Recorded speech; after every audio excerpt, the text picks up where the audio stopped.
नमस्कार, मैं हूं दीपाली राणा। आप देख रहे हैं योर मनी, पर्सनल फाइनेंस से जुड़ा हमारा स्पेशल शो, जो हम लाते हैं आपकी मदद करने के लिए, ताकि आपके पोर्टफोलियो को बेहतर बना सके, आपके फाइनेंशियल गोल्स को पूरा करने में आपको गाइड कर सके। कोई भी तरीके का आपका सवाल है, कैसा भी सवाल है, कब कहाँ कैसे निवेश करें, गोल्स कैसे पूरे होंगे, जो शुरुआत की है, जो पोर्टफोलियो बनाया है, वो सही आप इस पर ले सकते हैं एक्सपर्ट्स की एडवाइस। नोट कीजिए तरीका, yourmoney@bulletin.com हमारी ईमेल आईडी है, 7045220000 हमारा व्हाट्सएप नंबर है। फेसबुक ट्विटर पर जाएं, #आस्क योर मनी लिखकर अपने सवाल हमें लिख भेजिए। आज हमारे साथ हैं आपकी सभी क्वेरीज को आंसर करने के लिए कंप्लीट सर्कल कैपिटल के पार्टनर और वेस्ट जोन के हेड विकास पुरी। विकास जी नमस्कार, स्वागत है आपका। और आज हम बात करेंगे सबसे पहले पोर्टफोलियो ओवरलैपिंग की। कई तरीके की ओवरलैपिंग का यूजुअली हम शो में जिक्र करते हैं, कई बार फंड हाउसेस की ओवरलैपिंग, कई बार कैटेगरीज की ओवरलैपिंग। लेकिन एग्जैक्टली पोर्टफोलियो ओवरलैपिंग होता क्या है? अगर पोर्टफोलियो ओवरलैपिंग किसी के पोर्टफोलियो में हो तो क्या रिस्क इन्वॉल्व है, कैसे सही किया जा सकता है, बताइए। धन्यवाद दीपाली अपने शो में बुलाने के लिए। देखिए दीपाली, जब इन्वेस्टर्स म्यूचुअल फंड स्कीम्स लेते हैं तो बेसिकली क्या है कि एक म्यूचुअल फंड कोई भी अगर आप लेंगे तो उसके अंडरलाइन क्या होता है, स्टॉक्स एंड शेयर्स बाय किए जाते हैं। नाउ बहुत सारे लोगों की टेंडेंसी कैसी होती है कि एक ही कैटेगरी के या एक ही तरह के म्यूचुअल फंड्स को बहुत सारे फंड हाउसेज का वही सेम कैटेगरी ली जाती है। फॉर एग्जांपल, अगर आप large cap category of funds देखेंगे या इंडेक्स फंड्स होते हैं, तो एग्जांपल देते हैं जैसे निफ्टी 50 इंडेक्स फंड हो गया। सो निफ्टी 50 इंडेक्स फंड यदि अगर किसी एक फंड हाउस का आपने लिया और दूसरे फंड हाउस का भी आपने निफ्टी 50 इंडेक्स फंड लिया, तो इन अ वे आपके दोनों फंड्स के जो अंडरलाइंग है वो इन्वेस्टमेंट एक ही तरह के शेयर्स में जा रही है। सिमिलरली बहुत सारे लोग देखते हैं हम कि वो लार्ज कैप फंड है तो एक्स कंपनी का भी लार्ज कैप फंड लिया हुआ है, वाई का भी लार्ज कैप लिया हुआ है, जेड का भी लार्ज कैप लिया हुआ है। और ब्रॉडली अगर आप ये लार्ज कैप फंड्स देखें तो उसमें भी जो शेयर्स फंड मैनेजर्स लेते हैं ब्रॉडली वो एक जैसे रहते हैं। दिस इज कॉल्ड ओवरलैप, यानी कि आपने स्कीम्स तो तीन तीन ले ली ये सोच के कि मैं इस वाले फंड हाउस की भी ले लूंगा, इस वाले फंड हाउस की भी स्कीम ले लूंगा, तीसरे की भी ले लूंगा, बट वो लेने से डाइवर्सिफिकेशन नहीं हुई, वो सिर्फ फंड हाउस का नाम चेंज हुआ, लेकिन जो अंडरलाइंग पोर्टफोलियो है आपका वो सिमिलर स्टॉक्स में जा रहा है। जनरली अगर आप देखेंगे तो लार्ज कैप स्पेस में या इंडेक्स फंड्स में बहुत ज्यादा ओवरलैप हो जाता है। फॉर एग्जांपल, अगर निफ्टी नेक्स्ट 50 एक कैटेगरी होती है, अब मान लीजिए किसी निवेशक ने 3 फंड्स लिए हो अलग अलग फंड हाउस के और एक ही उसमें लिया हुआ है कि निफ्टी नेक्स्ट 50, तो उसके जो 50 स्टॉक होंगे, यानी कि शेयर नंबर 51 जो होता है मार्केट कैप के हिसाब से लेके 100 तक, यही शेयर उसके तीनों फंड में रहेंगे। तो फिर वो डाइवर्सिफिकेशन नहीं हुई। हाँ, ये जैसे अगर आप स्मॉल कैप फंड की बात करें या मिड कैप फंड्स की बात करें, उसमें थोड़ा ओवरलैप कम होता है, बिकॉज फंड मैनेजर्स जो होते हैं वो अपनी रिसर्च के हिसाब से अपने बेट्स लेते हैं। बट स्टिल ऐसा भी नहीं होना चाहिए कि हम देखते हैं बहुत सारे पोर्टफोलियोज में कि 4-4 5-5 कंपनीज के स्मॉल कैप लिए हैं या 4-4 5-5 कंपनी के मिड कैप फंड्स लिए हुए हैं। तो यहां से ये बचना चाहिए। या मान लीजिए आप टेक्नोलॉजी फंड हो गया, आईटी फंड हो गया, या बैंकिंग हो गया, या फार्मा फंड हो गया, तो यदि आपने 3-3 4-4 फार्मा फंड ले लिए तो लगभग हर एक फंड हाउस के पास वो लगभग वही सब स्टॉक्स रहेंगे। तो ये चीज से आपको बचना चाहिए। अगर आप वेल डाइवर्सिफाइड पोर्टफोलियो की बात करते हैं तो आपके पास में अलग अलग स्ट्रैटेजी होनी चाहिए, यानी कि एक लार्ज कैप हो गया, एक मिड कैप हो गया, एक कोई फ्लेक्सी कैप आप फंड ले लीजिए, एक स्मॉल कैप ले लीजिए, कोई एक टैक्टिकल प्ले जैसे सेक्टर फंड हो गया वो ले लीजिए, ताकि आपकी जो 5-6 स्कीम्स होती हैं वो एक दूसरे की स्ट्रैटेजी से अलग हो और पोर्टफोलियो ओवरलैप नहीं होगा आपका, यानी कि सिमिलर स्टॉक्स आपके उन सब फंड्स में नहीं होंगे। चलिए, तो ओवरलैपिंग के क्या मायने हैं और ओवरलैपिंग होने से नुकसान क्या हो सकता है और कैसे आप बच सकते हैं, वो तमाम बातें आपको समझाई आपके पोर्टफोलियो की बेहतर प्लानिंग के लिए, बेहतर कॉम्पोजिशन के लिए। आगे बढ़ते हुए अब करते हैं व्यूअर्स से बातचीत। पहले व्यूअर दीपक दिल्ली से हमारे साथ कनेक्टेड है। दीपक जी नमस्कार, बताइए सवाल। सर, मुझे ये जानना है कि मेरा पोर्टफोलियो को ओवरव्यू करवाना है कि सही है नहीं है। मुझे अगले 15 साल में के अराउंड 2 करोड़ के आसपास चाहिए मुझे। मेरी अभी जो SIP चल रही है वो चल रही है 10,000 की 40,000 रुपए। मेरे पोर्टफोलियो की वैल्यू है 9 लाख रुपीज। ठीक है, क्या ये सही स्ट्रेटेजी है? 15 साल में 2 करोड़ का target, monthly SIP 40,000 per month की और पोर्टफोलियो की वैल्यू है 9 लाख रुपए। फिलहाल निवेश की स्ट्रैटेजी कैसी है वो जानना चाहते हैं। फंड्स कौन से हैं? 10,000 हर फंड में डाल रहे हैं। 4 फंड लिए हुए हैं, इन्वेस्को फ्लेक्सी कैप, बंधन small cap, Motilal Oswal mid cap और निपॉन मल्टी कैप। इसके अलावा क्वांट स्मॉल कैप में 2 लाख हैं जैसे इन्होंने बताया, और 1 साल बाद 2 लाख को बंधन स्मॉल कैप में री इन्वेस्ट करने का सोच रहे हैं। यही सवाल है आपका दीपक जी? हाँ जी सर। ओके, बताइए विकास जी, क्या सजेशंस इनके लिए?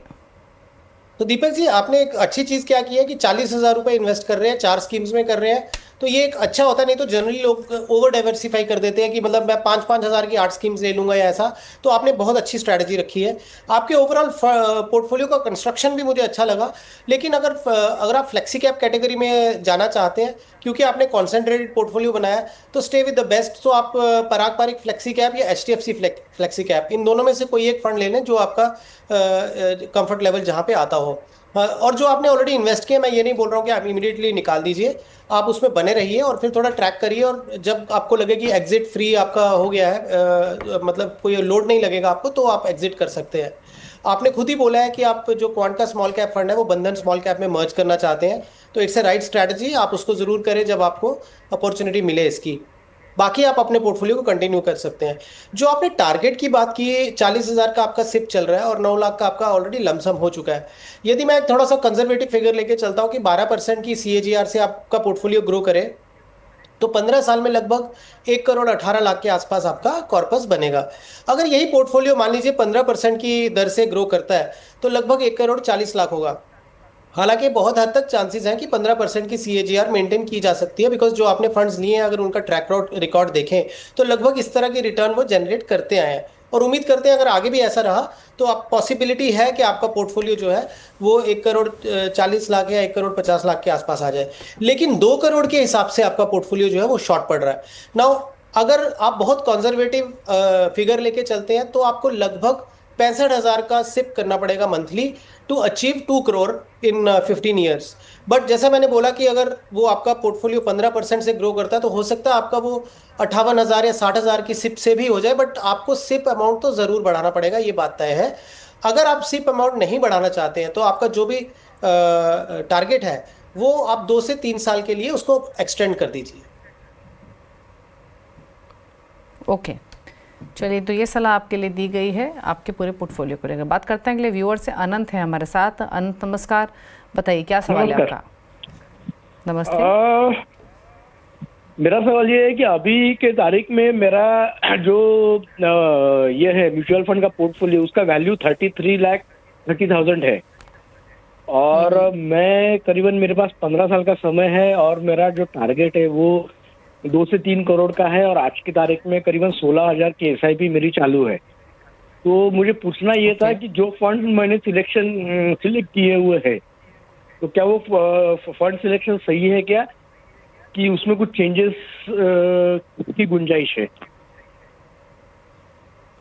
ओके, पूछ लेते हैं। तो पहले मैं आपका पोर्टफोलियो बता देती हूँ। मोतीलाल ओसवाल का Nifty 500 momentum 5,000 per month, 3,000 per month पराग पारिक फ्लेक्सी कैप में, 2,000 पर मंथ है बाकी 4 फंड्स में, जिसमें Bandhan small cap, SBI Magnum children's benefit, HDFC balance advantage, Invesco India fund. लगभग 33 लाख की पोर्टफोलियो की वैल्यू है। 15 ईयर्स में 2 to 3 करोड़ का टारगेट है। सजेशन बताइए विकास जी। आनंद जी, आपका एक इन्वेस्को का आपने जो फंड लिखा है, वो थोड़ा फंड आपने मेंशन नहीं किया कौन सा है। अगर वो इन्वेस्को कॉन्ट्रा है तो आप उसको कंटिन्यू कर सकते हैं। मोतीलाल ओसवाल का जो निफ्टी 500 मोमेंटम 50 फंड है, उसके बदले मैं ये सजेस्ट करूंगा आप एक ऑल वेदर फंड लीजिए मोतीलाल ओसवाल का, which is Motilal Oswal large and mid cap fund. ये एक बेहतर विकल्प है। उसके अलावा आप सारे कंटिन्यू कर सकते हैं जो आपने फंड्स लिए हुए हैं। 16,000 की आप सिप कर रहे हैं और 32-33 लाख के आसपास आपका पोर्टफोलियो जो है वैल्यू बन चुका है। नाउ अगेन, अगर मैं 12% के CAGR से लेता हूँ, तो आप इजीली 2.5 करोड़ के आसपास का कॉर्पस क्रिएट कर लेंगे, जो आपका टारगेट है पहला 2 करोड़ का। हाउएवर, अगर आपको 3 करोड़ का टारगेट जो पूरा करना है, तो यही दर से अगर आपका पोर्टफोलियो ग्रो करता है, तो 17 साल के आसपास आपका जो समय लगेगा, आप 3 करोड़ तक इजीली पहुंच जाएंगे। और यदि मान लीजिए पोर्टफोलियो 12 के बदले में 14 या 15 की रेट से ग्रो किया, तो आप 3 करोड़ का ही टारगेट जो है अपने जो 15 साल का जो आपने टाइम होराइजन बोला है, उसी में ही वो शायद पूरा हो जाएगा। ओके, चलिए, तो ये रही सलाह आपके पोर्टफोलियो को लेकर। जैसे आपको बताया गया है, आपके जो गोल्स हैं वो तो पूरे हो सकते हैं। 2.5 करोड़ की राशि आप 15 साल में एक्सपेक्ट कर सकते हैं अपने पोर्टफोलियो से। थोड़ा समय बढ़ाएंगे तो 3 करोड़ तक का लक्ष्य हासिल कर लेंगे। बाकी सलाह आपको दी गई है। Motilal Oswal large and mid cap आप एक ऐड करें और मोतीलाल निफ्टी 500 मोमेंटम 50 से आप निकल सकते हैं। एक चीज़ और पूछना चाहेंगे आपसे विकास जी, क्योंकि अभी सिर्फ इनके 9,000 की ही SIP चल रही है, इनके से एलोकेशन बढ़ाते हैं, SIP अमाउंट बढ़ाते हैं, तो इनमें से एग्जिस्टिंग पोर्टफोलियो में से किस फंड में इंक्रीज करें या कोई नई कैटेगरी ऐड कर सकते हैं? क्या सजेशन अगर एक्सपेंशन करते हैं अपने पोर्टफोलियो का SIP के हिसाब से? जी, तो पराग पारेख फ्लेक्सी कैप में आप अपना इन्वेस्टमेंट अमाउंट बढ़ाइए और इन्वेस्को अगर कॉन्ट्रा है उसमें आप अपना इन्वेस्टमेंट अमाउंट बढ़ा दीजिए। और क्योंकि इन्होंने बैलेंस्ड एडवांटेज एक फंड लिया हुआ, मैं ये मान के चल रहा हूँ कि इन्होंने अपने पोर्टफोलियो में हल्का सा एक रिलेटिवली लेसर रिस्क का एक फंड रखा है, तो HDFC बैलेंस एडवांटेज में भी आप अपना SIP अमाउंट बढ़ा सकते हैं। ओके, चलिए, तो ये रही सलाह आपके लिए आपके इस पोर्टफोलियो पर। रुक करते हैं कुछ और व्यूअर्स का, और अगले व्यूअर हमारे साथ अविनाश हैं। अविनाश हमारे साथ कनेक्टेड हैं सवाल पूछने के लिए। अविनाश जी नमस्कार, बताइए क्या सवाल है आपका, क्या जानना चाहते हैं? नमस्कार, जो अभी ये 9,000 का पोर्टफोलियो है, तो उसमें मतलब जो फंड मैंने भेजे हैं तो वो सही है क्या, और उसमें कुछ चेंज करना पड़ेगा या वो सही है फंड, उसके बारे में जानकारी चाहिए था। पूछ लेते हैं। तो ये बताइए मुझे, आप टोटल 9,000 की SIP कर रहे हैं? हाँ। ओके, और आपके जो टोटल पोर्टफोलियो की वैल्यू है वो कितनी होगी लगभग अभी तक? अभी लगभग 5 लाख के आसपास है, 5 लाख है। ओके, 10% स्टेप अप कहा आपने, वो भी आप कर रहे हैं? हाँ, 10% कर रहा हूँ। अच्छा, 1.5 करोड़ का कॉर्पस एक्यूमुलेट करना है, कब तक होगा? चलिए फंड्स बता दूं मैं इनके पास है। Motilal Oswal mid cap 1500 per month, 1500 per month SBI small cap में, SBI मैग्नम चिल्ड्रंस बेनिफिट में 2000, 1000 SBI focus equity, bank of India small cap में 1000, 1000 पराग पारेख फ्लेक्सी कैप और टाटा डिजिटल इंडिया फंड में। क्या सजेशन इनके लिए? मोरे जी, आप एक स्मॉल चेंज ये चाहूंगा कि बैंक ऑफ इंडिया का स्मॉल कैप फंड है, उसकी बदले आप बैंक ऑफ इंडिया का ही मल्टी कैप फंड ले लीजिए, क्योंकि पोर्टफोलियो थोड़ा एग्रेसिव हो जाएगा अगर आपके मैं दूसरे फंड्स ले लूँ। मिड कैप फंड लिया आपने एक सेक्टर स्पेसिफिक फंड भी लिया जैसे टाटा डिजिटल इंडिया फंड, तो आपके पोर्टफोलियो का रिस्क फैक्टर बढ़ जाता है। उसको थोड़ा सा कम करने के लिए आप बैंक ऑफ इंडिया का ही मल्टी कैप फंड लीजिए, और उसमें क्या होगा कि मल्टी कैप फंड में आपको स्मॉल कैप का भी एक्सपोजर मिलेगा, तो ऐसा नहीं है कि आप स्मॉल कैप के एक्सपोजर नहीं ले पा रहे हैं। इसी तरीके से मोतीलाल ओसवाल का जो मिड कैप है उसकी जगह मोतीलाल ओसवाल का लार्ज एंड मिड कैप ले लो, तो उसमें क्या होगा, अगेन आपको मिड कैप का एक्सपोजर भी मिलेगा और थोड़ा पोर्टफोलियो की स्टेबिलिटी थ्रू लार्ज कैप मिल जाएगी आपको। बाकी आप कंटिन्यू कर सकते हैं। जो टेक्निकल प्ले आपने लिया है टाटा डिजिटल का, it's A sector fund, IT fund है ये, और ये जितने भी आपके सेक्टर स्पेसिफिक फंड्स होते हैं इनका एक साइक्लिकल नेचर होता है। कभी ये बहुत अच्छे चलते हैं, बहुत ही शॉर्ट स्पैन में बहुत अच्छा रिटर्न दे देते हैं, फिर थोड़ी देर के लिए ये लंबे समय के लिए आपको हो सकता है अंडर परफॉर्मेंस भी दिखाए, तो आपको उस चीज़ से थोड़ा सा हताश नहीं होना है। ये अच्छा फंड है, आप इसमें बने रहें, लेकिन किसी भी सेक्टर फंड की एग्जिट भी बहुत इंपॉर्टेंट होती है। तो एग्जिट कब करना है उसका मापदंड एक बड़ा अच्छा सा है कि आप ये देख लीजिए कि आपकी निफ्टी की जो रिटर्न आ रही है उसको अगर आपका ये सेक्टर फंड अच्छे मार्जिन से बीट कर रहा है फॉर कंसिस्टेंटली 3-4 क्वार्टर्स, तो वो समय होता है कहीं ना कहीं आपको वो उस फंड से निकल जाना चाहिए, because exit from sector fund is very important, वरना क्या होता है फिर आप अटक जाएंगे। तो ओवरऑल पोर्टफोलियो आपका बहुत बैलेंस्ड है। आपने जो 7 फंड रखे हैं इसके ज़्यादा अब आप और फंड्स मत बढ़ाइएगा, ये बहुत आइडियल नंबर है आपके फंड्स का। अगर आप सिर्फ अमाउंट जो बढ़ा रहे हैं, स्टेप अप कर रहे हैं, इन्हीं में ही करिए, और ज़्यादा स्कीम्स ऐड करने की ज़रूरत नहीं है। ओके, चलिए, तो और स्कीम्स ऐड करने की ज़रूरत नहीं है, इसी पोर्टफोलियो पर आप ध्यान दें। 17-18 साल आपको लगेंगे 1.5 करोड़ का लक्ष्य हासिल करने के लिए। बदलाव आपको सजेस्ट किए गए हैं, 2 फंड्स हैं जिनसे आपको एग्जिट करना है, bank of India small cap और मोतीलाल ओसवाल मिड कैप। नए 2 कैटेगरी रखिए, bank of India multi cap, Motilal Oswal large mid cap. Fund houses same है, आपको कैटेगरी चेंज करनी है। सेक्टोरल फंड पर मुझे सलाह दी है, वो भी आप नोट कर लीजिए। टाटा डिजिटल पर जो आपने पता किया उस वो एक सेक्टोरल फंड है, और अच्छा प्रदर्शन जब करे ये फंड तब आप निकल सकते हैं, लेकिन सेक्टोरल फंड्स आमतौर पे निवेश से बचने चाहिए। जो और फंड्स हैं, कैटेगरीज हैं, वहाँ पर ऑलरेडी एक्सपोजर आपको मिल जाता है। रुक रहे हैं इसी के साथ एक ब्रेक के लिए, लौटेंगे तो कुछ और क्वेरीज करेंगे शामिल। अब देखते रहिए योमनी।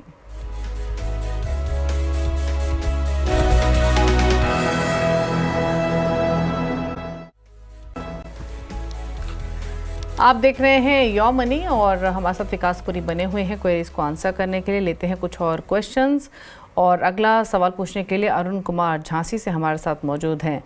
अरुण नमस्कार, बताइए क्या सवाल है आपका। जी नमस्ते मैम, मैंने अपने स्कीम भेजी थी मैम। मेरी 11 स्कीम है जिनमें मैं 4000 की SIP, एक SIP कुछ मैं स्कीम में कर रहा हूँ लगभग 2 साल से। 4000 की है ओके। सारे म्यूचुअल फंड में। एक्चुअली इसको पोर्टफोलियो को रिव्यू कराना था मैम की स्कीम मुझे भी थोड़ी ज्यादा लग रही थी। और मेरा आपके 15 ईयर्स में 6 करोड़ का मेरा लक्ष्य है और एवरी ईयर में 15% से स्टेप अप भी करूंगा। ठीक है, तो पहले एक एक करके आपके सवालों पर राय ले लेते हैं। आपके फंड्स आपने कहा आपको ज़्यादा लग रहे हैं, इनके पास विकास लगभग 11 फंड्स हैं, सही लग रहा है इनको। 11 फंड्स में 4000 ईच डाल रहे हैं। कौन से फंड्स हैं? ICICI large mid cap, Motilal Oswal mid cap, Nippon India multi cap, SBI contra, Parag Parikh flexi cap, HDFC flexi cap, Kotak emerging equity, Kotak multi cap, Invesco India small cap, Motilal Oswal small cap, Edelweiss multi cap. अब इनका सवाल 44,000 की SIP है और 15% step up ये सालाना कर रहे हैं। 15 ईयर्स में 6 करोड़ का टारगेट है। एक चीज़ और बताइए अरुण, अगर आप कनेक्टेड हैं, आपके पोर्टफोलियो की वैल्यू कितनी है अभी? मैम लगभग 8-9 लाख रुपए हो गई है करीबन। ओके, एग्जिस्टिंग पोर्टफोलियो की वैल्यू 9 लाख है। बताइए क्या सजेशंस इनके लिए। देखिए दीपाली, अरुण जी ने शायद खुद ही इस चीज़ को भांप लिया कि 11 स्कीम्स थोड़ी ज़्यादा हो गई हैं। और यस अरुण जी, आज हमारा शो भी इसी के ऊपर है कि ओवरलैप कैसे बचाया जाए। अभी आपके जैसे पोर्टफोलियो में मल्टी कैप और स्मॉल कैप का काफ़ी ओवरलैप था, तो यहीं से ही आपके लिए बहुत रेलिवेंट हो जाता है ये शो कि अपने पोर्टफोलियो के ओवरलैप को कम करिए। बाकी आपने स्कीम्स बहुत अच्छी सिलेक्ट की हैं, आपके पास मल्टीपल स्ट्रैटेजीज हैं, आपने पोर्टफोलियो को बड़े अच्छे तरीके से बनाया, बट शायद वो धीरे धीरे करके आपने कुछ ज़्यादा फंड्स ऐड कर दिए और वो पोर्टफोलियो मतलब स्कीम्स आपकी ज़्यादा हो गई। सो इसको पहला जो हम वो है कि आप अपने पोर्टफोलियो में ओवरलैप को कम करें। तो आप Edelweiss multi cap, Kotak multi cap, Motilal Oswal small cap and Invesco small cap, ये 4 स्कीम्स आप बंद करें। मैं इमीडिएटली एग्जिट करने के लिए नहीं बोल रहा हूँ, क्योंकि आप अपने टैक्सेशन देखिए, आप अपने एग्जिट लोड्स देख लीजिए, उसके बाद उसको मर्ज करिएगा। क्योंकि पोर्टफोलियो रिस्ट्रक्चरिंग भी जो होता है वो ओवरनाइट नहीं होती है, उसमें भी थोड़ा समय देना पड़ता है। तो ये भी हो सकता है कि आपको ये 11 स्कीम्स जो है वो कंटिन्यू करनी पड़े अगले 3-4-6 महीने के लिए, फिर धीरे धीरे आप निकल के जो बाकी स्कीम्स है उसमें आप मर्ज कर दीजिए। स्मॉल कैप में आप बंधन स्मॉल कैप में जो है अपना SIP कर सकते हैं।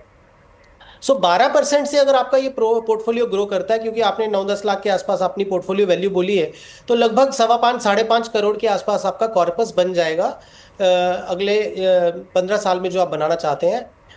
हाउएवर यही पोर्टफोलियो अगर आपका रफली 15-14-15% से ग्रो करे तो आप 6 करोड़ भी इजीली जो है अचीव कर पाएंगे। क्योंकि हम जनरली सबको यही बोलते हैं कि आप अपने पोर्टफोलियो में टॉप अप करें, आप अपने पोर्टफोलियो में स्टेप अप करें, और आपने खुद ही बोल दिया है कि आप इसको स्टेप अप करना चाहते हैं। बट यहाँ पे एक चीज़ और अरुण जी, मैं थोड़ा सा आपको डेटा देना चाहूँगा और आप देखिएगा कि क्या जो आप सोच रहे हैं वो it is in line with what data I am going to share with you. तो यदि 15% का आप स्टेप अप करते हैं तो पहले साल आप जैसे 44,000 का सिप कर रहे हैं, अगले साल आपको ये सिप बढ़ा के 50,600 की करनी पड़ेगी। फिर तीसरे साल आपको ये सिप बढ़ा के 58,190 की करनी पड़ेगी। फिर वैसे ही आपको ये सिप 15% बढ़ाएंगे तो 66,919 की करनी पड़ेगी। मैं आपको एक फिगर दे रहा हूँ, बट आप उसमें ऑब्वियसली एक राउंड फिगर ले लेंगे। बट बाय द टाइम जब आपके 10 साल हो जाएंगे, उस समय आपका हर महीने का जो सिप अमाउंट है वो 1,54,700 के आसपास होगा। और यही बढ़ते बढ़ते बढ़ते बढ़ते आपका जो लास्ट 15वां साल रहेगा, अगर वहाँ पे आप सिप कर रहे हैं तो आपको सिप जो अमाउंट है 3,11,000 के आसपास सिप अमाउंट करनी पड़ेगी। तो आपने अगर इसी तरीके से सोचा है, इसी तरीके से प्लान किया और यही आपके मन में डेटा है, तो आप बिल्कुल ट्रैक पे हैं। बट यदि मान लीजिए कि आपने कैलकुलेशन किसी और तरीके से सोची थी, तो फिर आप थोड़ा सा रिविजिट करिए और देखिए कि आप किस तरीके से अपने पोर्टफोलियो में इस फिगर तक, 6 करोड़ की फिगर तक पहुंचना चाहते हैं। उसके लिए आप अपना टॉपअप भी कर सकते हैं, या आप उसके लिए एडिशनल परचेज कर सकते हैं, या स्टेप अप जो है वो जो हमने अभी नंबर्स दिए हैं आपको, अगर उस तरीके से पॉसिबल होगा तो उस तरीके से करेंगे तो डेफिनेटली आपका जो है टारगेट अचीव हो जाएगा। चलिए, तो राय दी गई है आपके पोर्टफोलियो को लेकर। नया पोर्टफोलियो या फिर कहें कि कौन से फंड साथ आपको कंटिन्यू करना है वो मैं दोबारा से रिपीट कर देती हूँ। ICICI large mid cap, Motilal Oswal mid cap, Nippon India multi cap, SBI contra, Parag Parikh flexi cap, Kotak emerging equity और साथ ही HDFC फ्लेक्सी कैप आप रखिए। अपने पोर्टफोलियो में। और साथ ही बंधन स्मॉल कैप एक फ़ंड है जो आप रख सकते हैं, ऐड कर सकते हैं। बाकी फंड से निकलने की सलाह है, जिसमें Invesco small cap, Motilal Oswal small cap, Kotak multi cap, advice multi cap है। 6 करोड़ का लक्ष्य आप हासिल कर लेंगे अगर 15% के आसपास के रिटर्न्स आपको मिले। और वैसे भी आप स्टेप अप कर रहे हैं तो कंटिन्यू कीजिए अपनी इस इन्वेस्टमेंट्स के साथ। चलिए पूछ लेते हैं विकास जी के टॉप 4 फंड्स। विकास जी बताइए कौन से फंड्स और लॉन्ग टर्म के हिसाब से, कंप्लीट पोर्टफोलियो के हिसाब से रिकमेंडेशन रहेगी? देखिए दीपाली, करंट सिनेरियो में हम सभी निवेशकों को यही बोलते हैं कि आप pure small cap, pure mid cap में अभी के लिए ना जाएं। हम इन फंड्स के अगेंस्ट नहीं है, बट हम ये बोल रहे हैं कि यदि किसी को अपना पोर्टफोलियो भी बनाना है और बिल्ड करना है तो आप मोतीलाल ओसवाल का large and mid cap fund जो हमने आपके दर्शकों को यहाँ पे सजेस्ट भी किया वो ले लीजिए। एक आप मल्टी एसेट फंड ले लीजिए, वाइट ओक कैपिटल का मल्टी एसेट ले लीजिए। उसमें आपको गोल्ड का एक्सपोजर भी मिलेगा, सिल्वर का एक्सपोजर भी मिलेगा, इक्विटीज का भी मिलेगा और बॉन्ड मार्केट का भी मिलेगा। तो ये बहुत अच्छी एक स्ट्रैटेजी होती है जहाँ पे आपको हर एसेट क्लास मिल जाती है, लो रिस्क रहेगा और रिटर्न भी बहुत हाई नहीं होगी। लेकिन आप मान लीजिए जो आपका डेट साइड का जो पोर्टफोलियो उसमें ही एक अच्छा फिटमेंट बैठता है। आईसीआईसीआई प्रू का इंडिया अपॉर्चुनिटीज फंड है वो ले लीजिए, और एक कोटक इमर्जिंग इक्विटी फंड। इन चारों फंड में सबसे एग्रेसिव जो फंड है वो कोटक इमर्जिंग इक्विटी फंड है। ये थोड़ा सा मिड कैप साइड के जो स्टॉक्स रहते हैं उनको फोकस करते हैं।